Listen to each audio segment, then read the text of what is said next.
Protesta qytetare ka vjuar në zonën këmbësore të Korçës, aty ku qytetarët prej javësh kërkojnë largimin e qeverisë, ndërsa ngren edhe çështje që i shqetësojnë, për të cilat bëjnë përgjegjëse keqeverisjen gjatë 35 viteve. Është e papranueshme që ka pasur institucione arsimore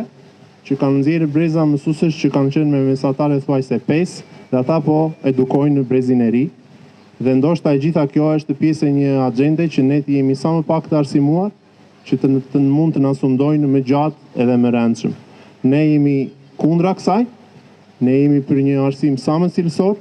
për ngritjen e një elite që të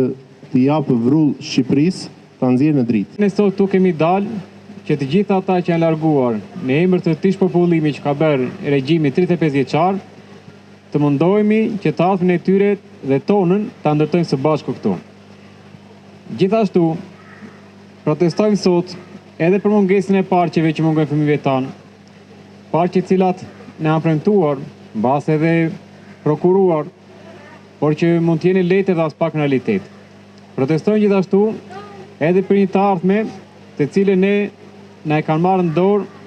disa persona pa drejtësimi dhe kanë vendosur që ne të na zbojnë, por që ne kemi kërkuar gjatë gjithë kohës të jemi pjesë integrale e këtij vendi, vend të cilën e kanë dhuruar të parët tanë me shumë gjak dhe djersë. Megjithse më të paktën në numër, qytetarët e pranishëm thanë se do të vijojnë çdo ditë të ngrenë zërin kundër padrejtësive dhe të kërkojnë largimin e qeverisë.